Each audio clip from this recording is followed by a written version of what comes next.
Docker versus Kubernetes, probably the most Googled fight in all of software. But here's the twist that changes everything. It was never really a fight. Type those two words into a search bar and you drown in hot takes and diagrams, somehow ending up more confused than when you started. So let us settle it right now in one sentence. Docker and Kubernetes do not compete. They are teammates that do two completely different jobs. To see why, start where every developer has been burned. You write some code, it runs flawlessly on your laptop, and then it hits the server and instantly dies. The reason is boring but brutal. Your machine has things the server does not. A language version, a hidden library, one setting, the eternal "it works on my machine." A container ends that argument. You seal the app and everything it depends on into one standard box, and that box runs identically everywhere. That is the magic Docker unlocked. It made containers so simple that Docker Hub now serves hundreds of billions of image pulls a month. But here's the catch nobody warns you about.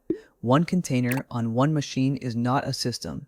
It is a fantastic start and nowhere near production, because real applications are not one container. They are dozens, sometimes thousands, spread across a whole fleet of machines that all have to stay healthy. So who launches them all? Who restarts the one that crashes at 3 in the morning? Who adds more when traffic spikes? That job has a name: orchestration. Let us slow down and properly meet the two players. First up, Docker. The simplest way to think about it, Docker is the toolkit that builds and runs a single container.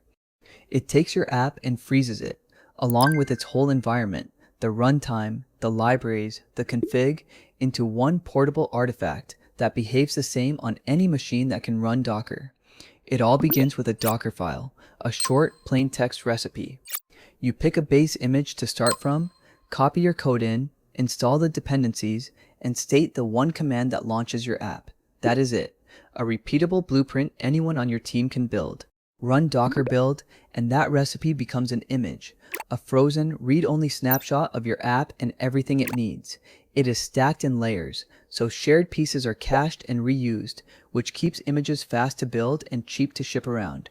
Now run that image and you get a container, a live, running process. Unlike a virtual machine, it does not drag a whole guest operating system along. It shares the host kernel while staying isolated in its own little sandbox. That is why a container boots in milliseconds and weighs megabytes, not gigabytes, and why you can pack dozens onto a single laptop. Need software you did not write? Pull it from Docker Hub, the enormous public registry. Postgres, Redis, Nginx, entire language runtimes, all prepackaged as official images, all a single command away. That shared library, where you build on top of someone else's work instead of installing everything by hand, is a huge part of why Docker took over the industry. And using one is almost anticlimactic. One line, Docker run, pulls the image if you do not have it, starts the container, and wires up the port. Seconds later, a real service is answering requests on your machine. Real projects need more than one container, a web server, a database, a cache, all talking to each other.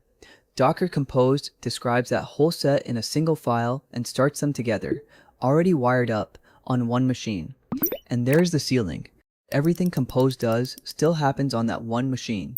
If it runs out of memory, or simply dies, every container riding on it goes down at the exact same moment. One box is a single point of failure, and when traffic doubles, your only move is to scale it all by hand, at 3 a.m., praying nothing else breaks, which is the precise problem Kubernetes was built to solve. It grew out of a system Google used internally to run billions of containers a week, was open sourced in 2014, and handed to a neutral foundation to become the industry standard. Kubernetes flips the whole model on its head. You stop starting containers by hand. Instead, you declare the state you want. I want 5 copies of this running. And Kubernetes works non-stop in a control loop, constantly comparing what is actually running against what you asked for and fixing any gap it finds. You describe the destination, it drives. The smallest thing it manages is not even a container, it is a pod. A pod is a thin wrapper around one or more tightly coupled containers that share a network and always live and die together as a single unit. Pods have to run somewhere, and that somewhere is a node, an actual machine, physical or virtual. pool a whole bunch of nodes together and you get a cluster, one enormous, unified pot of compute for Kubernetes to schedule work onto. Steering the entire cluster is the control plane, the brain. An API server takes your commands. A scheduler decides which node each pod lands on based on free capacity. Controllers watch for drift and correct it.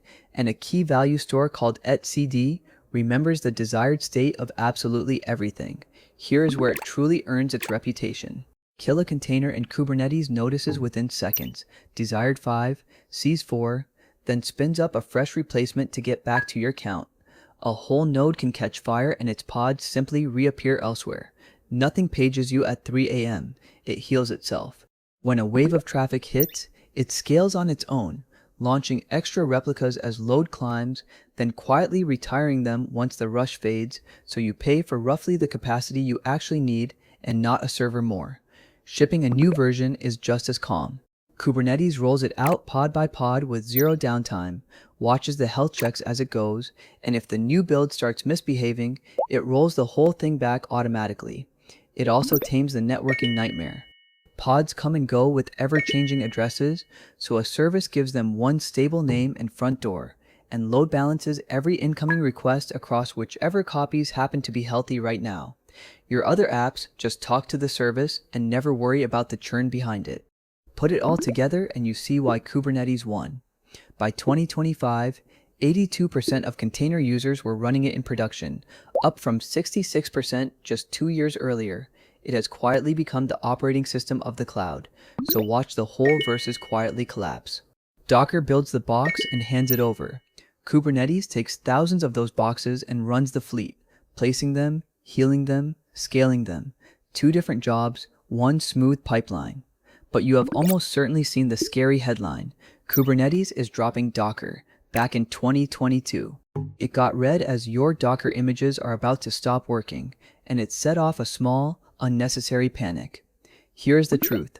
Kubernetes only removed a tiny adapter called Dockershim. Your Docker-built images still run perfectly, because they follow an open standard, the same image format every serious container tool agrees on. In fact, look under the hood and both sides lean on the very same engine, a low-level runtime called containerd. Docker helped create it and later donated it to the community. Kubernetes just talks to it directly instead of going through Docker's extra tooling. Same foundation, different altitude, which is all that 2022 change ever meant. If you want one picture to keep, think of a shipping port. The container is the standard steel box. That is Docker's gift. Kubernetes is the port itself, the cranes, the schedule, thousands of boxes, rerouting the instant anything goes wrong. Together they form one clean assembly line. You build an image with Docker, push it to a registry, and Kubernetes pulls it and runs it across the cluster. In modern teams, a CI pipeline does the building and pushing automatically on every commit. Build, ship, run. Each tool doing the exact part it is genuinely best at. And that gives you a clear path to learn. Start with plain Docker, get comfortable with Compose, then try a small managed Kubernetes cluster before you ever run one in production. Skipping the first steps is where people get lost. Which leaves the only question that actually matters for you. Which one do you really need? And the honest answer is not a winner. It is a question about scale.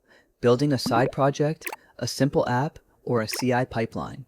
Docker on its own is more than enough, and a small cloud host or a single server will happily run it.